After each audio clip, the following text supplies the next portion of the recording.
I caught my cheating wife when she tried to explain away a romantic receipt. You ever have one tiny piece of paper destroy your entire marriage? I'm talking about a crumpled receipt so small it could fit in your wallet, but powerful enough to blow up 6 years of trust. And the worst part, she actually tried to explain it away. She looked me dead in the eyes, lied through her teeth, and thought I'd swallow every word, but she had no idea that this time, I wasn't the naive husband she thought I was. This time, I dug deeper. This time, I followed the truth. And this time, I made sure karma did the rest. So yeah, this is how I caught my cheating wife when she tried to explain away a romantic receipt. And trust me, it gets wild, the beginning of the end me names. Jason, and up until a few months ago, I thought I had a solid marriage. My wife, let's call her Mara, and I lived in Colorado, owned a 2-story house, and had the kind of relationship people envied on social media. Dinners together, weekend hikes, photos that made everyone say, couple goals, but real life? Behind those curated pictures, things were slipping slowly at first, then like an avalanche. She started coming home late from team meetings, started sleeping with her phone under her pillow, started wearing new dresses I'd never seen her buy. Still, I trusted her, until that one receipt changed everything.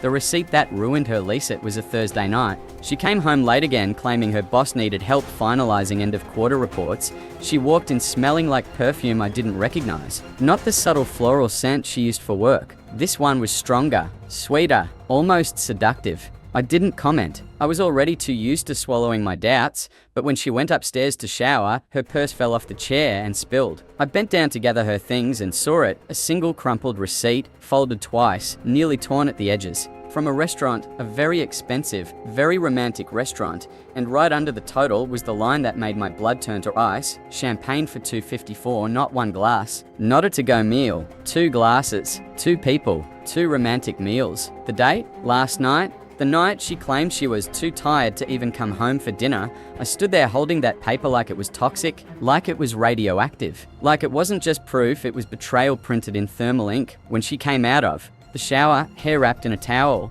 humming to herself, I held up the receipt. Her smile dropped instantly. "What's that?" she asked, voice trembling just a little. "You tell me," I said. "Why were you at La Valliera last night? And who are you sharing champagne with?" And then came the biggest insult of all. The kind of lie you only tell when you think the person you're lying to is brain dead. "OHHH, she said with a fake laugh. That was with Claire from accounting. She just got promoted. We went out to celebrate. I stared at her without blinking. "A promotion dinner," I repeated slowly, "at the most romantic restaurant in the city, with champagne, for 2. She nodded, like her own lie convinced her.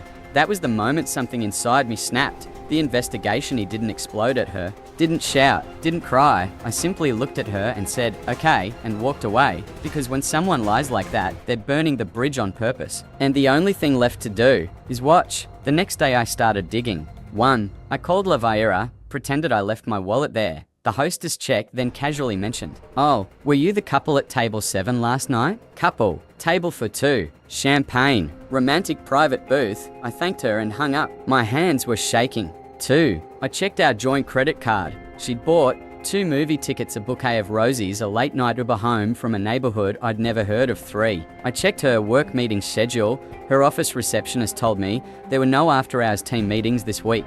My heart wasn't breaking anymore. It was turning to steel. The Treppy waited until Saturday. We were sitting at the table eating breakfast, her scrolling her phone, me stirring my coffee with the calm of a man who already knows checkmate is coming. "So," I said casually, "how's Claire doing? Anything fun planned for her weekend?" She didn't even look up. "Oh, she's out of town visiting family." Interesting, because Claire's sweet, oversharing Claire had posted Instagram stories the night before. From home, alone, cuddling her cat. I knew the truth. I had proof, but I didn't want a screaming match. I wanted justice. So I set the final trap. "I'm thinking about stopping by your office Monday," I said. "Thought we could grab lunch near the office with your co-workers." That's when she froze. She knew. She felt it, like a deer sensing a snapping twig in the woods. "Oh, Monday? The team will be working remotely. Line number for 7-8, I just nodded. "Sounds good." The full reveal Sunday night, I put everything I collected into a folder, printed credit card statements, restaurant receipt, screenshots of her phone, GPS history, photos from the restaurant's public tagged location, which included one picture of her in the background, laughing. With a man and notarized timeline, I assembly waited until she woke up Monday morning, assuming it would be another easy day of lies. She came downstairs in her work outfit, sipping her coffee like nothing was wrong. "Morning," she said. "Morning," I replied. Then I placed the folder on the table. "What's this?" she asked. "Everything," I said. "Everything you thought I wouldn't find." She opened the folder. Her face changed color 3 times, first pale, then red, then blank, like her brain rebooted and crashed all at once. "Jason, I can explain." "I doubt it," I said, "but go ahead. This should be good." Her excuses were pathetic. "It was just dinner. He's just a co-worker. I didn't want to upset you. We haven't even done anything serious." I was confused. It was a mistake. It meant nothing. Lies stacked on lies stacked on lies. Finally, I interrupted her. "You told me you were with Claire," I said calmly. "You lied to my face. Multiple times. You chose him over me every time you stepped out that door. And you thought I was stupid enough to just accept it." She covered her face and sobbed. But I felt nothing. No anger. No heartbreak. Just clarity. I stood up, handed her a second envelope. "What's this?" she whispered. "Divorce papers," I said. "Already filed. Already paid for. You can sign now or sign later. Doesn't matter to me." She collapsed into the chair crying, saying she made a mistake, begging for another chance, but she wasn't crying for me. She was crying because she got caught. The revenge-o, here comes the karma part. The part she absolutely deserved. I had discovered the name of the guy she cheated with her co-worker, Daniel. So I sent him a copy of the evidence, not to warn him, just to make sure. His world burned too. Turns out he was married, with a toddler. His wife thanked me for telling her. Then she burned his clothes on the driveway and kicked him out. She sent me the video. It was beautiful. Mara tried crawling back to me, blaming him, blaming stress, blaming everything except her own choices. I refused to engage. I changed the locks. I blocked her everywhere. I moved on.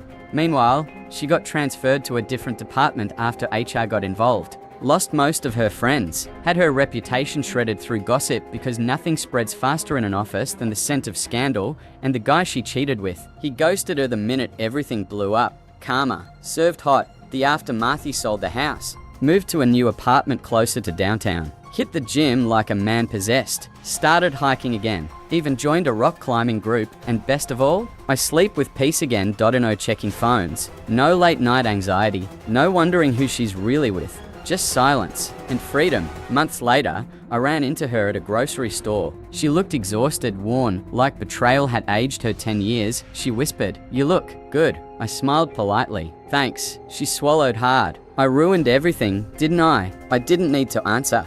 My silence was enough. I walked away feeling lighter than air. The morale cheating partner doesn't just betray your heart. They betray your trust, your time, your sanity, and your future. But karma always cashes the check, and that tiny receipt, that stupid slip of paper she tried to explain away, it saved me. It freed me. It exposed her, and in the end, it gave me the greatest revenge of all, a life without her.